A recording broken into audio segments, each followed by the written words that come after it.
Now while you're watching this video, please remember to like, subscribe to my channel, click the bell icon for notification of future videos and share this video also. Thank you. Well, hello there, welcome again back to my channel.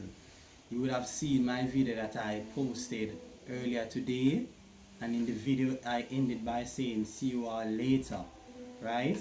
Yes, I had actually intended to do 2 videos today, and here's the reason why.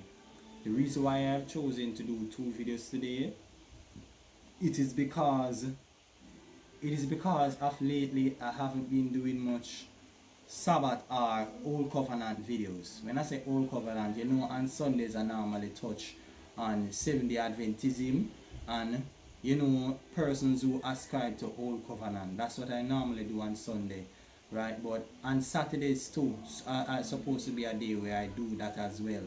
But because I have been looking on subject of sex and so forth, it has taken so much of me. So I said today I'm going to give a special where I do 2 videos, right, on things pertaining to Old Covenant law and so forth. And as you would have seen the title of this video, as it suggests, come unto me all who labor and I will give you rest, or come unto me and I will give you rest. What is the significance of a statement like this spoken of by Jesus? This is what we want to look at today. Now, this statement comes to us from Matthew chapter 11, right?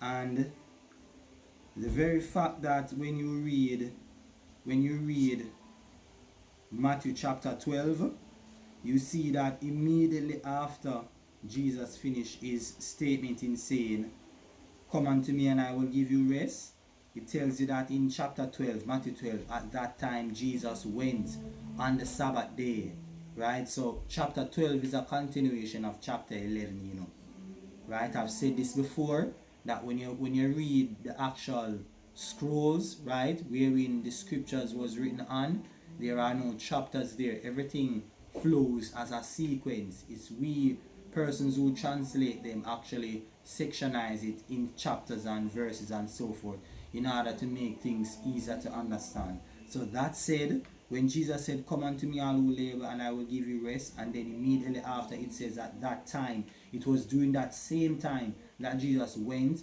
on the Sabbath day through the cornfield. I'm pointing out this to you so that you understand that Jesus offered to give them rest on the very Sabbath day itself. Was this a coincidence, or was Jesus deliberate on it? And you realize that I talk about the cornfield experience first, right? And chose to do this separately because the two are intertwined. Just as Jesus was deliberate in going into the cornfield, not making any preparations whatsoever, right? Because he wanted to teach them something. I believe that it is Jesus saying on the Sabbath day itself that they should come unto him and he will give them rest is also something significant. It is deliberate and it is to teach us something. It is not a coincidence. Why on the Sabbath day Jesus said, come unto me and I will give you rest? In my video on Colossians chapter 2 on the Sabbath, CRG, Colossians 2 on the Sabbath, at one point I pointed out that Jesus was the shadow. No, the Sabbath was the shadow of the body. And the body Sabbath said on the shadow Sabbath that they should come unto him and he will give them rest. Do check out that video. The body Sabbath said to the shadow, said on the shadow Sabbath that they should come unto him and he will give them rest. And Jesus was doing this because he wanted to steer their minds from off the shadow, right, and look to him, the body or the substance to whom all those shadows pointed to. And I'm going to prove this very thing to you, you know, right, by looking at the Greek word for Sabbath. No, the Greek word for rest that is spoken of in Matthew chapter 11 verse 12. Come unto me all who labor and are heavy laden and I will give you rest. It simply means a repose, right? And we find the same thing mentioned in Isaiah chapter 11 verse 10 concerning Christ. It says, and in that day there shall be a root of Jesse which shall stand for an ensign right, or a sign or token. He shall stand as a sign or token, right, of the people. To it shall the Gentiles seek, right? This is the sign, right? They shall seek to that sign, and that sign is Jesus Christ, the root of Jesse. He is a sign, and to it, right, to this sign shall the Gentiles seek, and his race, right, shall be glorious. That is the rest of the root, the rest that will be that will be given to this root of Jesse, right? It shall be glorious. His rest shall be glorious. This is what is being spoken of by Isaiah chapter 11 verse 12. And guess what? The Hebrew word for rest there means basically the same thing. It means repose, right? A repose. It means the very same thing. You would have looked on the screen, right? And I show you the Greek word for rest spoken of in Matthew 11. And I'm putting it on the screen also so that you see the Hebrew word for rest spoken of in Isaiah chapter 11 verse 12. It's the same thing. His repose shall be glorious. So when Jesus said, come unto me and I will give you a repose, this is actually a fulfillment, right, of Isaiah chapter 11 verse 10.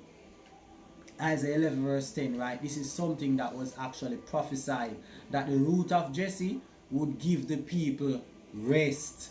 So when Jesus was there, his action was deliberate, right? His action was deliberate because he just knew that it's through him people were going to get rest. And let me give you another passage of scripture from Isaiah chapter 28 verses 11 to 12. It says thus, and I'm going to read from the Amplified Version.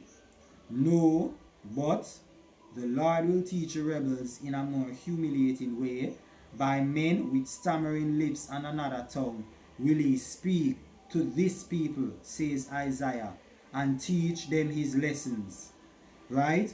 To these complaining Jews, the Lord had said, this is the true rest, the way to true comfort and happiness, that you shall give to the weary.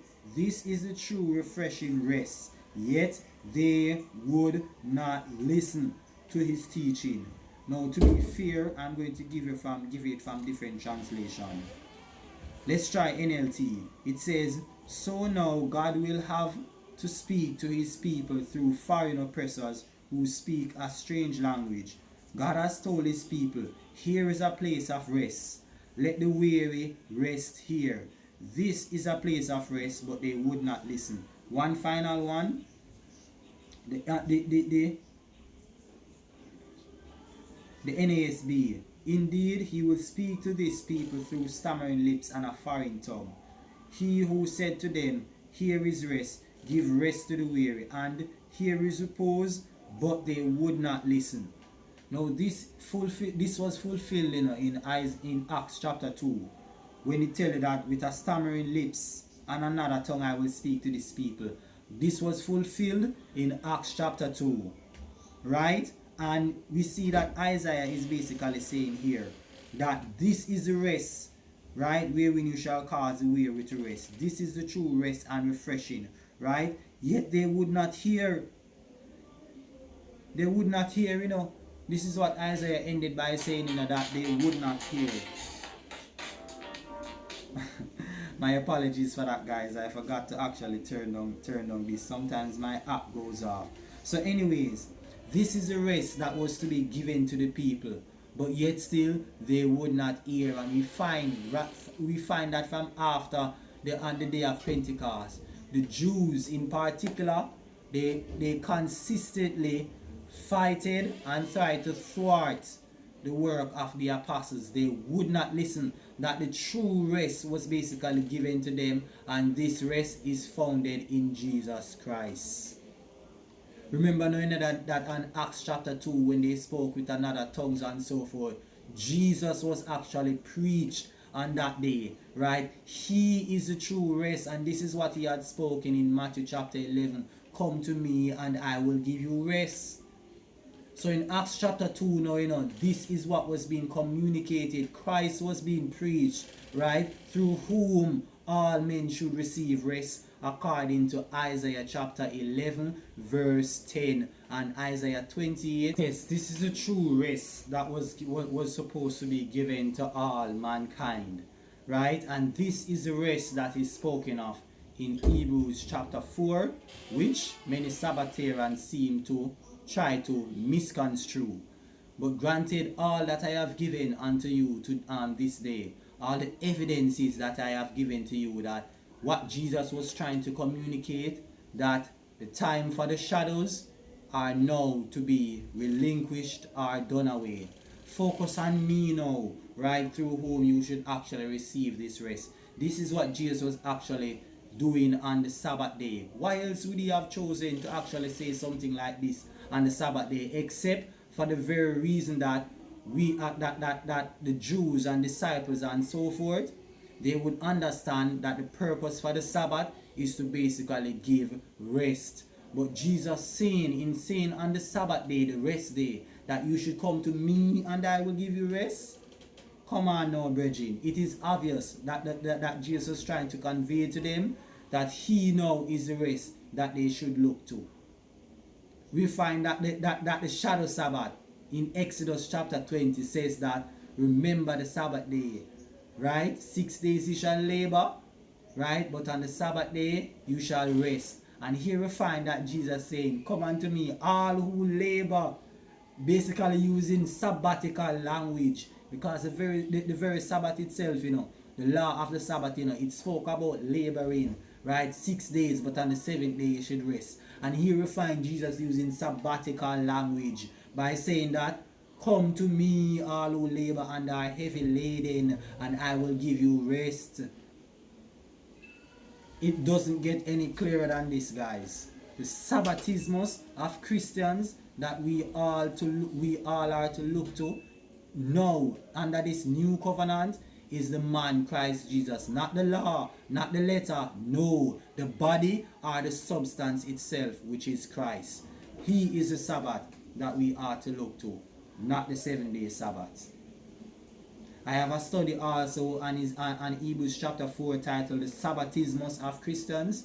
I would urge you to check out that video if you have not watched it in conjunction with this. Now I end this video, guys, and in closing I'm asking you one question. Which among them you will choose? Will you choose the shadow Sabbath for rest, or will you choose the body Sabbath for rest? I leave you to figure that out. You can share with me, if you so desire, in the comment section, which of the two Sabbath will you choose, the shadow Sabbath or the body Sabbath. I end this video. Do look forward for another amazing video like this tomorrow. Now don't forget, like, comment, subscribe and share this video. Bye bye now.